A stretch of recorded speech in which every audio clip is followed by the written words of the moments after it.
Ano ba namang buhay to? Bokya lahat. Kung hindi pinaasa, naging kabit naman.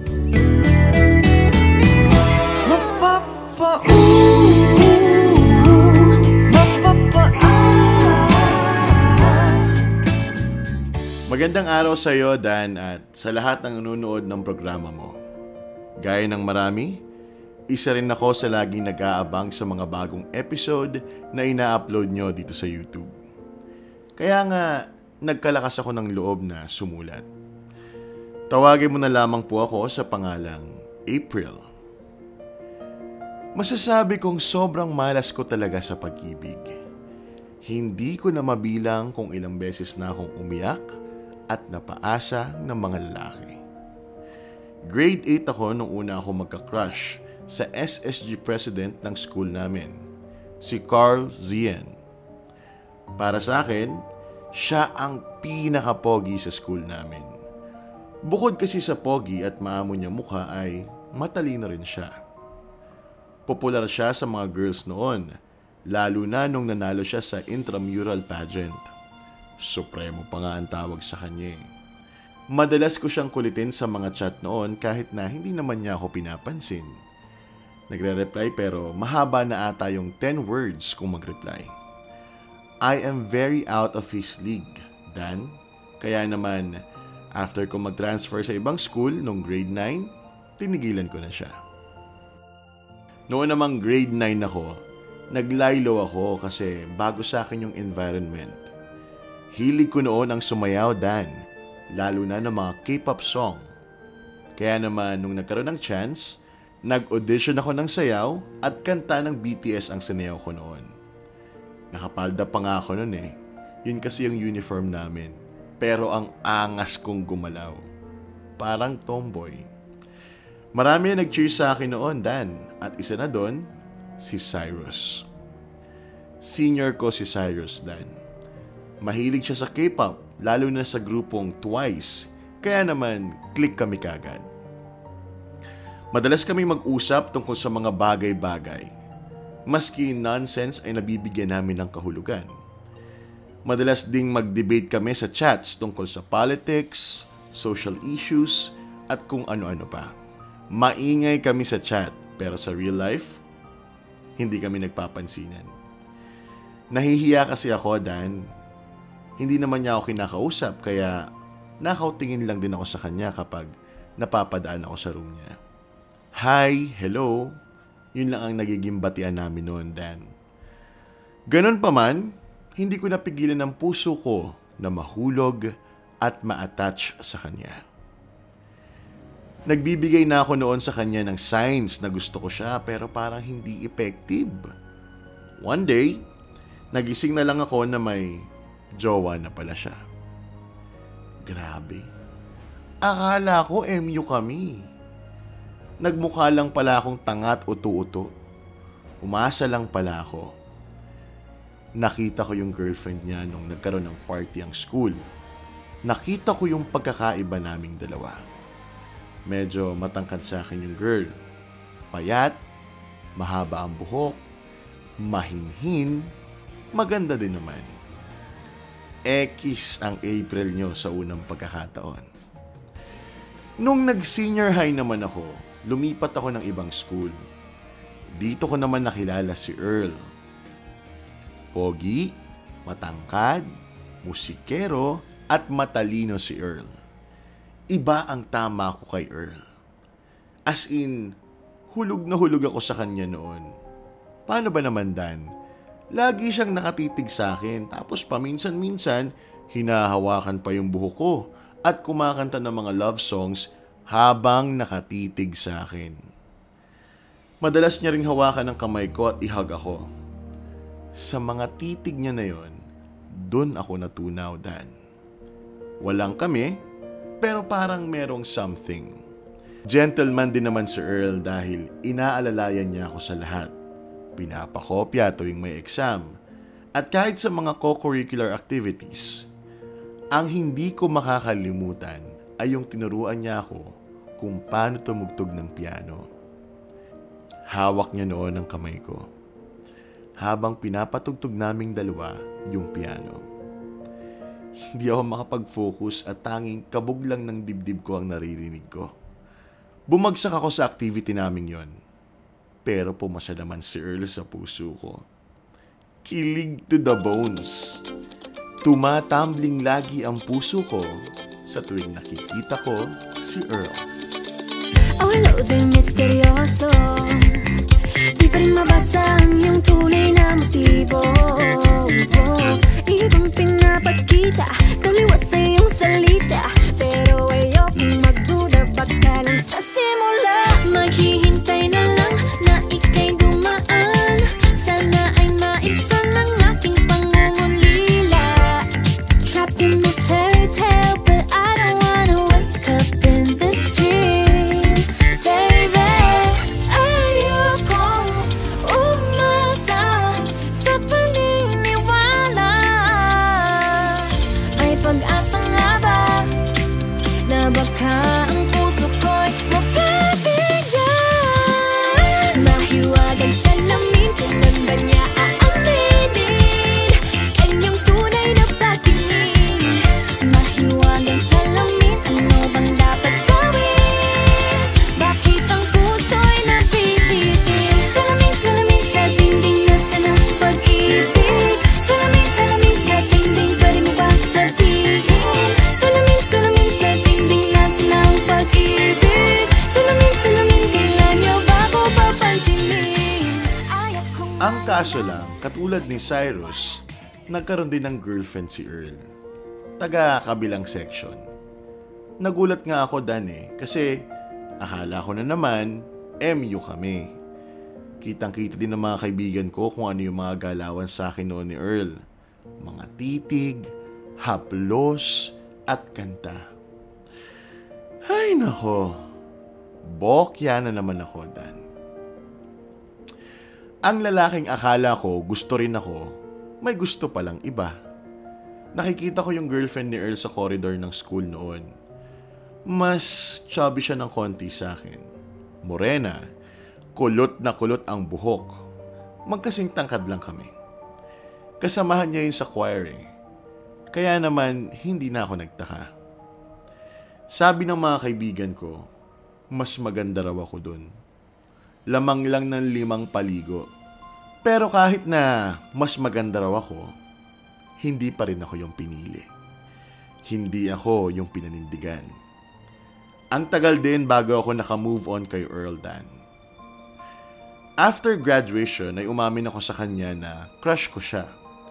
Inamin niya rin na alam niya, pero hanggang classmate lang daw ang tingin niya sa akin.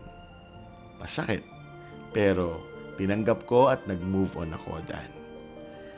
Second year college, nakilala ko naman si Apollo. Classmate ko siya sa NSTP at PE noon. Masarap kausap si Apollo. Matalino lalo na sa mga social issues at politics. Palagi din kaming nagde-debate about sa kung ano-ano. Mabilis lang nagkapalagayan ang loob namin. Unti-unti, naramdaman ko na may something na naman sa amin. Napapangiti na ako sa mga messages niya Lagi ko nang inaabangan yung mga replies niya at naiinis ako kapag hindi ko siya nakakausap. Naging magkalaro kami ni Apollo sa Mobile Legends Dan. Si Apollo ang unang umamin sa akin na nagugustuhan niya raw ako. Pero bawal daw. Inisip ko noon na baka bawal pa sa kanyang magka-girlfriend. Parang study first or takot sa commitment. Kaya naman hinayaan ko na lang ang no-label relationship namin kasi masaya na ako dun Basta ang alam ko, hindi na ako bokya ngayon. Yun ulit ang akala ko, Dan. Until one day, dahil na ikukwento ko na rin si Apollo sa mga friend ko, namukhaan daw nila si Apollo sa Lantern Parade kasama ang isang babae na classmate din daw nila sa PE. In-stalk ngayon yung girl sa FB at dun ko nakita ang lahat. May nakita ko na magka-holding hand sila sa picture. Pamilyar sa akin ang kamay na yon. Kamay pa lang, alam ko na si Apollo yon. Hindi ko inamin kay Apollo na alam ko na, pero nagbibigay ako ng hint. At madalas akong magparinig sa kanya. Kaya naman, wala rin siyang nagawa, kundi umamin. May girlfriend na ako, sabi niya sa akin. Tinanong ko kung ilang taon na sila. 1 year daw. Mula nang nalaman ko yon, lumayo na ako sa kanya. Akalain mo namang naging third party ako ng hindi oras. Hindi ko man lang naamoy yun. Hay, grabe. Ano ba namang buhay to? Bokya lahat, Dan. Kung hindi pinaasa, naging kabit naman. Kaya naman para makalimutan ko ang mga mapait na karanasan, nag-try din akong mag-Tinder. Marami akong nakilala. May nakaka-chat din pero hindi consistent. Mayroon din akong naka-date pero hindi ako type. Hindi ako yung girl na papanindigan. Yung girl na jojowain. Ako yung girl na nag-aantay na lang palagi sa reply. Pang-friend lang yata ang ganap ko sa buhay. Palipasan ng oras hanggang makilala nila yung para sa kanila. Waiting shed. Pahingahan ng mga lalaking bored sa buhay. Dan, nakakasawa na rin sa totoo lang. Sa edad kong 23, kakaba-kaba talaga ako na wala pa rin akong najojowa. Gusto ko lang namang maranasan ang mahalin at magmahal, pero bakit naman ang lupit ng love life sa akin? May ginawa ba akong masama sa past life ko? Para kasing sumpa eh. Sa tuwing nagkakagusto ko sa isang lalaki, nagkakajowa sila. At ang masakit pa, hindi naman ako yun. Ako yung pampalipas ng oras. Trial yarn. Dan, bakit ganun? Bakit ang malas ko? Maganda naman ako. Matalino, friendly, marunong magluto, masarap kasama. Pero bakit walang pumipili sa akin? Bakit hindi ako? Ang kwentong ito ay kwento ni April. Pati ko na sa iyong mga mata ang taglamig,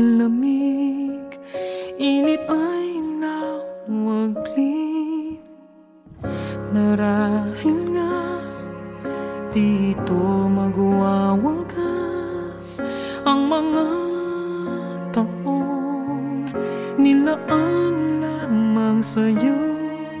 Di malaman ang dahilan kung bakit tayo humantong sa dulo ng ating pagsuyo. Ang pait ay di maiwaglit kahit sa isang saklit puso'y tila manhid. Tanggap ko ba kung mag-isa di ko mapigil na ang mga luha na bumabaha? Wala na bang makakapagsalba sa ating dalawa? Tanggap ko pa.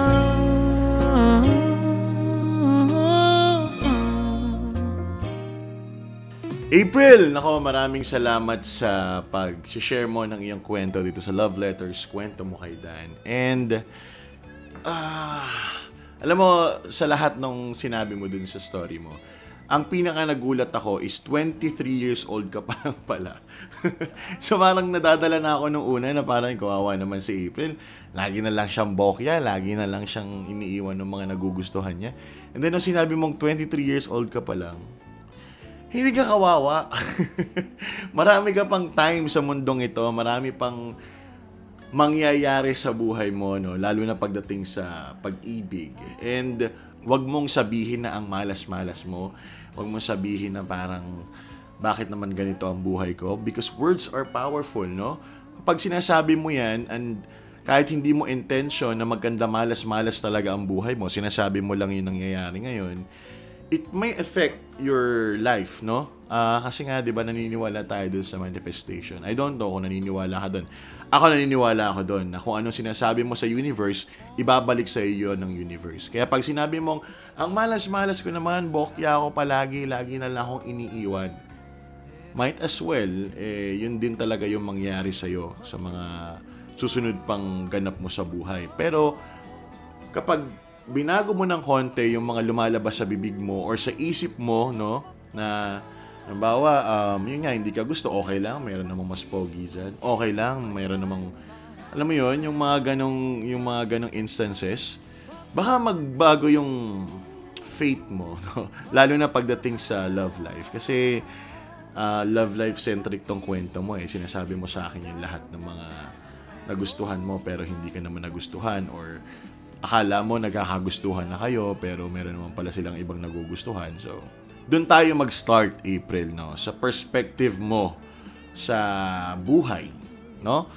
Hayaan mo na yon. Yung mga nakalipas, hayaan mo na yon. Kalimutan mo na yon. Hayaan mo na yung mga taong yon. Wala na silang bearing sa buhay mo. So, simula ngayon, simula dito sa araw na to, dahil nagpadala ka ng kwento mo sa akin at gusto mong malaman kung anong gagawin mo, yun ang mapapayo ko sa'yo.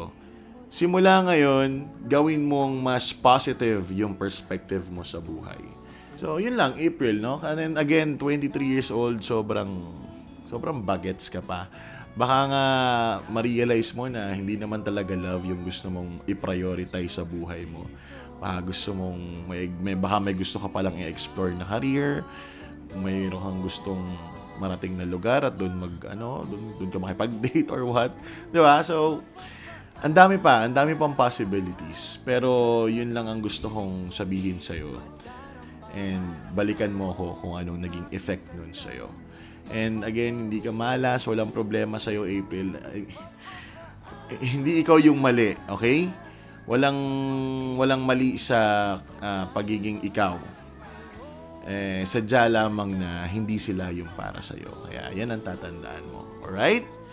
Maraming salamat, April. Sana sa susunod na sumulat ka sa akin, mas maramdaman ko na yung positivity, yung good vibes, no? Yung nagbago na, nag-twist na, nag-360 degrees ikot na yung mga kwentong isi-share mo sa akin dito sa Love Letters. Kwento mo kay Dan. Kaya naman sa lahat ng mga hindi pa nagkukwento dyan, magkwento na kayo, no? Kasi ang dami na nag-share sa atin dito sa Love Letters. At marami rin nagme-message sa akin na tuwing gabi pinapakinggan daw nila yung mga uploads natin dito sa YouTube. Maraming salamat po. Sa lahat ng gusto mag-share, visit nyo lang ang aking Facebook page, Dan Capucion, sa Facebook yan. I-message nyo lang doon ang inyong mga letter, no? Also, you can message me on TikTok. I-follow nyo rin ako at i-share ninyo yung mga snippets na ina-upload natin dyan. And para mapanood nyo naman ang buong episode, pumunta lamang kayo sa MOR Entertainment YouTube channel and sa Star Music YouTube channel. And mag-enjoy kayo. Episode, na tayo ngayon? Episode 19? Grabe! Hindi ko akalain na makakapag-host ako ng ganitong show na meron ng ganito karaming episodes. Kaya maraming salamat po sa inyo lahat. Thank you so much. Until then, kwentong masaya, may kilig, may drama. Kung kailangan mo ng masasandalan, kwento mo kay Dan. Bye!